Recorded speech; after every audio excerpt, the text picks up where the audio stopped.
नवी मुंबईमध्ये घर घेण्याचं स्वप्न पाहणाऱ्यांसाठी महत्त्वाची बातमी. सिडकोकडून 903 घरांची लॉटरी काढली जाणार आहे. लवकरच याची घोषणा होईल.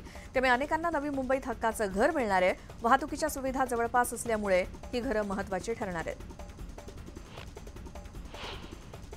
म्हाडाच्या मुंबई मंडळाच्या सप्टेंबर 2024 मध्ये काढण्यात येणाऱ्या सोडतीसाठी अखेर प्रतीक्षा यादीत वाढ करण्यात आली आहे. प्रतीक्षा यादी 50% वाढवण्यात आली आहे. त्यामुळे यंदा 10 घरांमागे प्रतीक्षा यादीत 5 विजेते जाहीर करण्यात येणार आहेत. म्हाडाच्या मुंबई मंडळाच्या 2030 घरांच्या सोडतीतील घरांच्या किमती भरमसाठ आहेत. दुरुस्ती मंडळाकडून मिळालेल्या महागड्या घरांना प्रतिसाद मिळत नसल्याचं दिसतंय. त्यामुळे या महागड्या घरांच्या विक्रीचा पेच म्हाडासमोर उभा राहिलाय. या पार्श्वभूमीवर आता घरांचं क्षेत्रफळ, उत्पन्न गट तसंच किमती निश्चित करण्याच्या धोरणात बदल करण्यात येतो का, या दृष्टीनं म्हाडानं चाचपणी सुरू केली आहे आणि लवकरच यावर निर्णय होण्याची शक्यता आहे. महारेरानं बिल्डर्सना आणखी एक दणका दिलाय. प्रकल्पावरती आधारित गुणवत्ता हमी प्रमाणपत्र बिल्डरला प्रत्येक वर्षीच्या प्रत्येक आर्थिक वर्षाच्या शेवटी सादर करणं आणि हे वेबसाईटवरती देखील जाहीर करणं बंधनकारक करण्यात आलंय. तुम्ही राहत असलेल्या घरामध्ये कोणत्या प्रकारची सामग्री वापरली गेली आहे, कोणत्या प्रकारच्या चाचण्या करण्यात आल्या आहेत, याची माहिती आता सार्वजनिकरित्या उपलब्ध होणार आहे. राज्य शासनाच्या शिक्षक भरतीच्या प्रक्रियेत सुधारणा करण्यासाठी अभ्यास गट स्थापन करण्यात आलाय. शिक्षकांना स्वतःच्या जिल्ह्यात नोकरीची संधी उपलब्ध करून देण्याच्या दृष्टीनं बदल करण्यासाठी हालचाली सुरू झाल्याचं समोर आलंय. वांद्रे कुर्ला संकुल येथील वाहतूक कोंडीचा प्रश्न सोडवण्यासाठी मुंबई महानगर प्रदेश विकास प्राधिकरणानं पॉड टॅक्सीचा पर्याय स्वीकारलाय. या प्रकल्पाची उभारणी, देखभाल आणि संचलन यासाठी MMRDAनं मागवलेल्या निविदेला दक्षिणेतील 2 कंपन्यांनी प्रतिसाद दिलाय. जर्मनीतील बाडेन-व्युर्टेनबर्ग या राज्याला महाराष्ट्रातील विविध क्षेत्रातील कुशल मनुष्यबळ पुरवण्याबाबत सामंजस्य करार करण्यात आला. त्यामुळे तांत्रिक शिक्षण घेतलेल्या महाराष्ट्रातील 10,000 युवकांना जर्मनीमध्ये रोजगार मिळणार आहे. पुणे मेट्रोचे येरवडा स्थानक सुरू झाले. त्यामुळे मेट्रोच्या प्रवासी संख्येत आणखी वाढ होणार आहे. मेट्रो गाड्यांच्या फेऱ्या वाढवल्या असल्यामुळे प्रवाशांना आता दर 7 मिनिटाला गाडी उपलब्ध होणार आहे. पुणे मेट्रोच्या स्वारगेट ते पिंपरी चिंचवड महापालिका भवन या मार्गिकेचा विस्तार निगडीतील भक्तिशक्ती चौकापर्यंत केला जाणार आहे. PCMC ते निगडी आणि स्वारगेट ते कात्रज असा विस्तार करण्यास सरकारनं मंजुरी दिली आहे. त्यासाठी शहरातील 15 ठिकाणच्या जागा हस्तांतरणाची कार्यवाही महापालिकेनं सुरू केली आहे. National high speed rail corporation लिमिटेडनं देशातील पहिल्या मुंबई अहमदाबाद बुलेट ट्रेन प्रकल्पाचं काम हाती घेतलंय.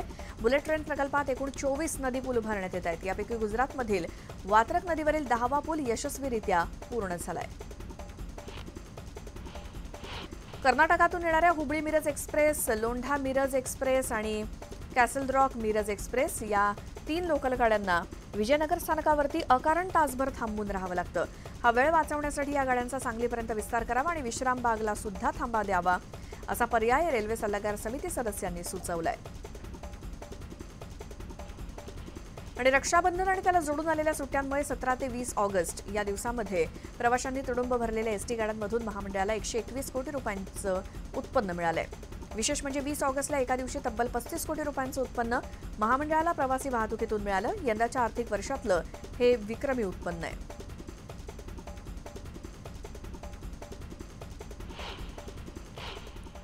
यानंतर गोंदियातून एक मोठी बातमी. तिथे ग्रामसेवकाला नागरिकांनी चांगला चोप दिला. लोकमान्य चौधरी नावाच्या ग्रामसेवकानं दारूच्या नशेत एका महिलेचा हात पकडण्याचा प्रयत्न केला. या घटनेनंतर संतप्त नागरिकांनी गावाच्या मुख्य चौकातल्या विजेच्या खांबाला बांधून या ग्रामसेवकाला चोपलं. या घटनेचा व्हिडिओ समोर आलाय. लोकमान्य चौधरी गोंदियातील नवरगाव इथे ग्रामविकास अधिकारी या पदावरती कार्यरत आहे. या ग्रामसेवकानं नशेत असताना महिलेचा हात पकडण्याचा प्रयत्न केला. तेव्हा महिलेनं आरडाओरडा करून इतरांना जमा केलं आणि त्यावेळी संतप्त नागरिकांनी या ग्रामसेवकाला चोप दिला.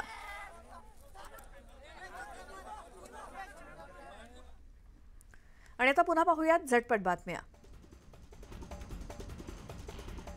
खारघर ते CBD 30 मीटर रुंदीच्या कोस्टल रोड उभारणीला भारत सरकारच्या पर्यावरण, वन आणि हवामान बदल मंत्रालयानं परवानगी दिली आहे. त्यामुळे आता 8 वर्षांपासून रखडलेल्या खारघर ते CBD खाडी किनारा कोस्टल रोडचा प्रश्न मार्गी लागणार आहे.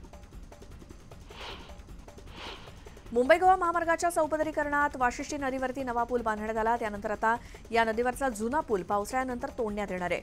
MIT मुंबईच्या तज्ज्ञ अभियंत्यांनी या पुलाची पाहणी केली आणि त्यानंतर पूल पाडणं गरजेचं आहे असा अहवाल समितीनं संबंधित विभागाला आणि महसूल विभागाला दिला। त्यामुळे वाशिष्ठी नदीवरील जुना पूल पाडण्यासंदर्भातील तांत्रिक अडचण दूर झाली आहे। राज्यामध्ये या आठवड्यात पावसाचा जोर कायम राहणार आहे, तर पुण्यासह कोकणात पुढील 5 ते 7 दिवस, बहुतांश ठिकाणी आणि मध्य महाराष्ट्र आणि विदर्भात पुढचे 2 ते 3 दिवस मुसळधार पावसाची शक्यता हवामान विभागानं वर्तवली आहे। मुंबई महापालिकेकडून मुंबईला होणारा पाणीपुरवठा हा शुद्ध आणि स्वच्छ असल्याचा दावा महापालिका करते। मात्र तरीही मुंबईत अनेक ठिकाणी पाणी गळती, दूषित पाणीपुरवठा, कमी दाबानं पाणीपुरवठा या संदर्भात तक्रारी येत आहेत।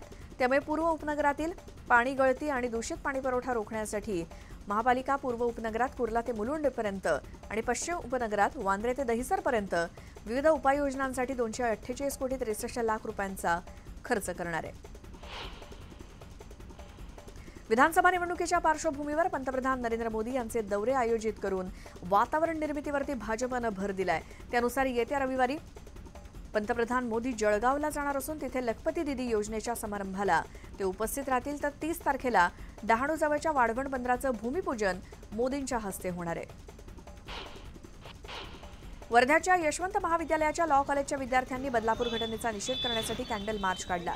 विद्यार्थ्यांनी शहराच्या मुख्य रस्त्यांनी कॅन्डल मार्च घेऊन फिरत निषेध नोंदवला आणि शेकडो विद्यार्थ्यांनी यात सहभाग घेत चिमुक यांना न्याय देण्याच्या मागणीची घोषणा केली। रामगिरी महाराजांवरती नाशिकच्या भद्रकाली पोलीस ठाण्यात गुन्हा दाखल झालाय। मुस्लिम धर्मीयांची भावना दुखावल्याचे आरोप झाल्यानंतर रामगिरी महाराज यांच्यावरती विविध पोलीस ठाण्यात तक्रारी देण्यात आल्या। बदलापूर शहरामध्ये विकृत राजकारण नको अशा आशयाचे बॅनर ठिकठिकाणी लावण्यात आलेत। शहरातील चिमुकलींच्या अत्याचाराच्या घटनेनंतर याचं राजकारण केलं जात असल्याची सर्वसामान्यांची भावना आहे। अत्याचाराची घटना बाजूला ठेवून त्यात सुरू असलेल्या राजकारणाला बदलापूरकर त्रासलेत, त्यामुळे त्यांनी आपल्या भावना या बॅनरच्या माध्यमातून व्यक्त केल्या आहेत।